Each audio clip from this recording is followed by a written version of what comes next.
and Slater were involved in that fracas that injured Jim Duggan's girl. Duggan said a fine wasn't enough, an eye for an eye and a tooth for a tooth. But Buzz Sawyer doesn't back down either. These are two legitimate, tough guys. And let me tell you, they're liable to explode at any time, and neither one's had enough. Joel in New Orleans the other day was set up in the back to do some interviews and happened to swing the cameras and catch Sawyer attack Duggan coming down the ramp after the match was over. This is uncontrollable. It's out of sight. It's explosive. This is a brawl. Let's watch that.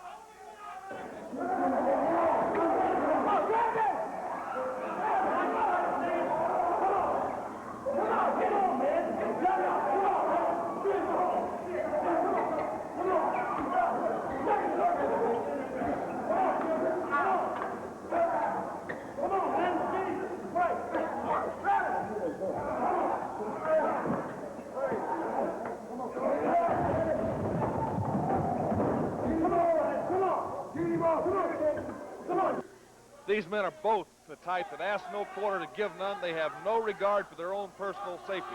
They may be immovable objects. Something has to give. Let's go to the ring right now as we got a great match. Ready for this bull rope collision, ladies and gentlemen. And I must say that you are about this close to losing the television championship moments ago. Let's not remind that motherfucker, Jumbo. We've got a big surprise for you, Mr. John Ayers, and everybody watching. Because Dirty Dick Murdoch does not take too kindly or too likely to John Ayers trying to be Mr. Big Shot or Mr. Smarty Pants and do what he can with the top 10. He said he's sets over. We got a little surprise for you. So, Mr. Murdoch, you tell him. Let me tell you something, Jim Ross. You might know this, a lot of other people know it. I knew John Ayers when he went to West Texas State University. I knew him when he was a defensive tackle when they won the Missouri Valley Conference. I made John Ayers what he is today with the San Francisco 49ers. If it had been for me, the man would have starved to death. Now, how does he come out and rank me number 4? That's what I want to know. I told you last week that I didn't care about rankings. I don't want to be ranked. I don't want no titles. I don't want no trophies. All I want is this man right here in friendship. And now, through the years that I've been wrestling, Jim Ross, you know what the people sitting out there knowing I've never backed up from a human being. I've had some classic battles. I've injured a lot of people. 3 months ago, Hot Stuff Eddie Gilbert myself sat down. He was drinking iced tea, and I was drinking cold beer, and we made a pact together to start eliminating people from professional wrestling. And now, Jim Ross, if you'll just hold this and keep yourself right here, up a little bit, buddy. Right here is a little list of hot stuff and Dick's top 10 list of losers. Now, as you can see, 3 months ago we started. Number 1 on this list, Jim Ross, was Magnum TA. I picked Magnum up with my brain buster, dropped him on the floor, eliminated him from professional wrestling until now. Second, Cowboy Bradley. Do you remember him? I can't slip my mind. I can't remember. That's right. You can't remember him because he was out 2.5 months ago in Philadelphia, Pennsylvania. Now, down there at Plainview, Texas, I had a match with Herb Gerwig. I eliminated him. Bill Lawson in St. Louis. I eliminated him. The great Bolo, San Antonio, Texas. I eliminated him. Now, as you can see, number 6, Barry Windham. He's next. Number 7, Terry Gordy. He's next. Number 8, Dr. Death Steve Williams. He's next. Number 9, the American Dream, Dusty Rhodes, and your famed Texas Bull Rope match, a bunkhouse match. You're next. And number 10, the Flash of Lexington, Tennessee, John Allen Gillum. If you stick your nose in this, I'll eliminate you too. And now, as you can see, there's already a question mark by number 11 because I put him back down there. Barry Windham will be eliminated in the short near future.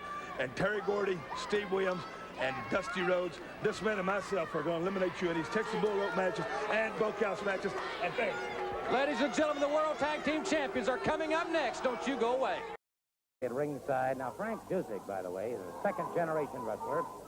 He's the son of the famous Wally Dusek, the Dusek brothers, who wrestled years back and were just outstanding competitors. Frank Dusek went on to was outstanding in wrestling most of his amateur career, went on in high school and in football, and went on to Citadel under an academic scholarship, although he could have easily qualified under a athletic scholarship. He spent 4 years in the Navy as a naval officer, came out of that, and then went back to his first love and the love of his family, and that, of course, professional wrestling. So Harley Race is not facing a newcomer to the wrestling ring, nor is he facing a newcomer in regards to wrestling philosophy. Race, on the other hand, Caught in the midsection. That time the champion dropped, and it is Dusek. Putting a knee across that chest and very quickly into a rear chin lock.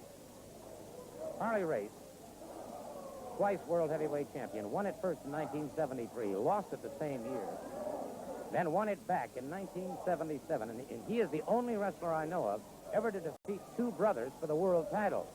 He first defeated Dory Funk Jr. for the World Heavyweight Championship in 1973. Then, after Jack Briscoe defeated him, Briscoe was ultimately defeated by Terry Funk in Miami in 1975. It was then Harley Race who met Terry Funk in Toronto, Canada in 1977, February 6th. And Race regained the title for a second time. One of the few men in wrestling ever to hold the NWA title more than one time. Modified fireman carry takedown by Harley Race. And Race caught Dusek coming in. Race's career as a professional began when he was 17 years old. A year later, he was critically injured in an automobile accident. It was stated then by the doctors they doubted if he would ever walk again, but he was done as an athlete. He has then gone on to achieve the World Heavyweight Championship on two different occasions. Certainly a tribute to this man's great intestinal fortitude. Race using that knee into the prefrontal lobe of Frank Dusek. Dusek in a lot of pain. Race drives that knee into the forehead once again. This, of course, rocks the brain in its fluid solution and can cause a short circuit. Race now, salto, well executed by the champion. Harley Race, an 18-year veteran of the ring wars. And without a doubt, one of the most well-fought champions the NWA has ever had. Race double underhooking. Brings his man up and over. Double underhook into a souffle. And again, Dusek powers out. Great credit goes to this young Frank Dusek. Dusek hurdled off those ropes, and Race caught him with a knee coming in.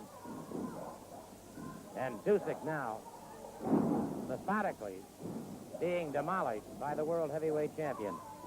And one thing about Race, he has his own philosophy going, and he says, any man who thinks he's man enough to step in the ring with me is welcome to try. Has him up, that vertical souffle, down, and that has to be all she wrote for young Frank Dusek. And it is indeed, again, NWA World Heavyweight Champion Harley Race.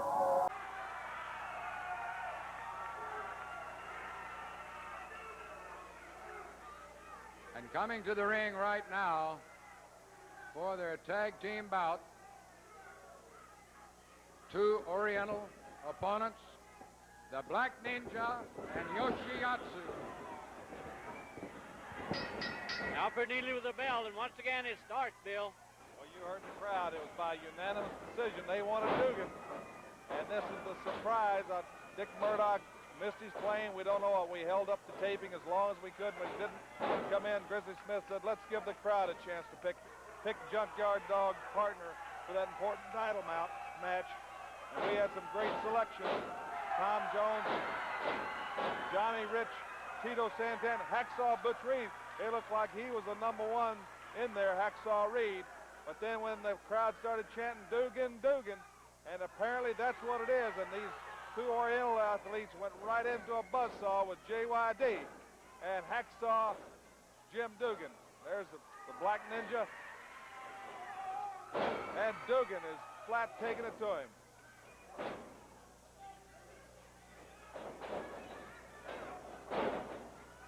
Reverse elbow.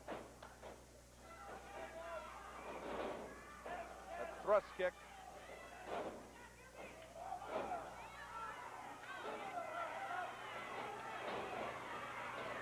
Yoshiatsu throwing those chops in there. Dugan stamps it, and he comes up on Yoshiatsu, and he shows a dog can use his head. You know, there's a lot of things going on in Mid-South right now. Whoever thought you'd see oil and water mixing out there, the Junkyard Dog and Hacksaw Dugan. Except funny thing is Hacksaw Dugan and the Junkyard Dog both have a score to settle with two people. one Skandar Akbar, and one Ted DiBiase. And there's the Spirit. Dugan just leveled Yoshiatsu. And there's the team, and that's the team that... It looks to me like you're certainly getting the better of it right here. Well, I was getting the better right there, but there it is again. There's two of them, and you can see the maniac, what he's doing to me right here. He's pulling at my face, trying to... But here it is, what I've talked about. It's always 2-on-1, this cult. This cult is too much. Like I said, I'll do anything. He outgouged me, I'm going to do it to him, too. Right there. I mean, if you got to fight fire with fire, Gordon, especially with these two men, this isn't... I've told, if I had to whip him, I'd whip him, and I did. And right here, I was down and took two of them, and here's the strange turn of events. The Butcher came out, and I can't even believe it, because right there I'm trying to get up, and I don't know what happened, and I can see the Madman of Sudan going after the maniac. And like I said, it was a wild night. But come Friday night in the Omni, Butcher, I am going to do you a favor. I am going to give you something that I can't have. You are going to get Mark Lewin by yourself, because Mephisto, when you come for me, I am going to be there with both guns ready, and I promise you, Butcher, and the Omni, if there's one thing that I will give you, it will be Mark Lewin by himself, because when you step in the ring with me, I have a lot of animosity that got to get out, Mephisto, and I'm going to get it out on you in the Omni Friday. Tell him something there, pretty boy. Well, first of all, I just want to get something straight around here. All these guys been running around town shooting their mouth off about the pretty boy, saying he's not tough, and he's running and hiding behind the Ox. I just want to get something straight. That's just not true. Ox, could you ask those people to keep their mouths shut while the pretty boy... What part do you mean you're not hiding behind him? Is that what you're saying? That's exactly what I'm trying to say. I'm not hiding behind the Ox. You see, being a pretty boy is not easy. I've been fighting all my life, and I was good at it. I'm just tired of it. This man here, he loves to hurt people, and so that's why he's here, right, Ox? That's right, Pretty Boy. Fergie come to the matches one night, and I was kicking somebody's teeth out. The people were yelling. They didn't like to see me beat somebody up. But Pretty Boy come up to me and said, Ox, do you like to beat people up?